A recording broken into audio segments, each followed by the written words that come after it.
So, Mayor, you were dealing with your own Cityline reel while we shot this interview, which is why you're not in the story. But I want to talk to you now about body image, because you've been very open with us, anyways, about your journey and how it started at a young age to sort of shape how you felt about yourself.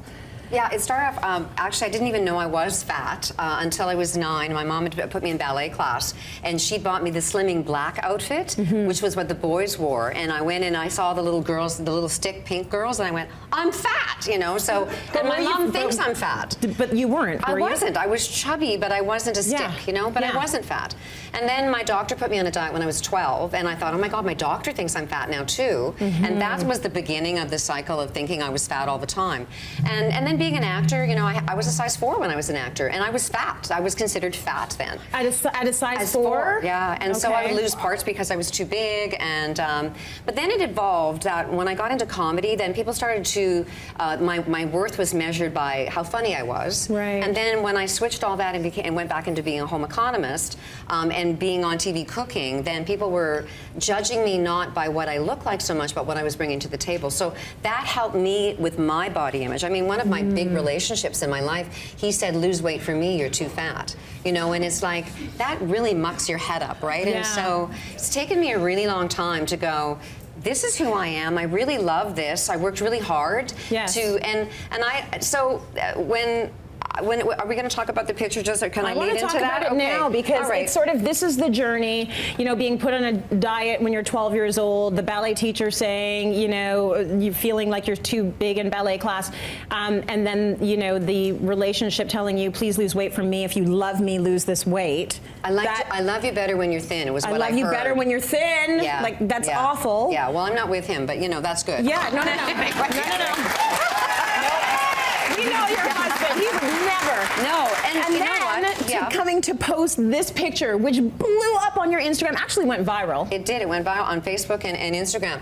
So I was just sick of looking at all those pictures of people that look gorgeous in their bathing suits, you know, and I know what they do. Like, you know, you can get a photo app and make your thighs look smaller and all that. And I went, up. You know, like, forget it. I'm just gonna, and so I bought a bathing suit. I posted that on Facebook, and people went, why don't you model it? And I went, well, you model the bathing suit, like, you know, like you jump in the bowl. I'm not gonna put, but then I thought, you know, like those M&M candies, you know, and I know you jump in the bowl, you know, So I thought, no, I believe that we are the merit of our worth is judged by our actions and the deeds and the good things that we do in our life. It shouldn't be judged on what we look like. So I put that bathing suit and I got my girlfriend to get, like, I'm getting goosebumps telling you, and I went, I'm doing it, and I leapt, and that's what I posted, that real women wear bathing suits, and I went crazy. Just imagine how we would all think about ourselves if we actually just saw more images. Like in that story, Tracy, when you said, we see beauty everywhere and you are never represented in that. I think for me, that's very profound. And I think that's an issue. And so social media can actually be very healing in the sense that there is a lot of love for every single niche out there, and then it can also be a little bit destructive because people are hiding behind a keyboard.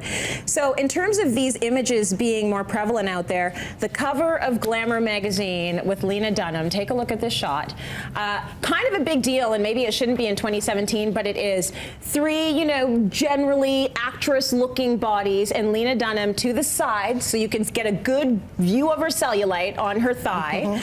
And she didn't want it retouched. She made sure Glamour put it out there. It's her real leg.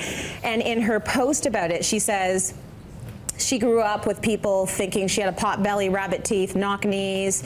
She posed as the sassy, confident one, secretly horrified and hurt by careless comments and hostility. She said, let's get something straight. I didn't hate what I looked like. I hated the culture that was telling me to hate it.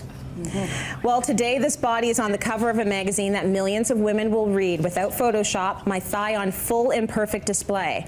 Whether you agree with my politics, like my show, or connect to what I do, it does not matter. My body isn't fair game. And I think that that has to be the message for people out there, and that has to be the message to ourselves. We have to be more forgiving of our body.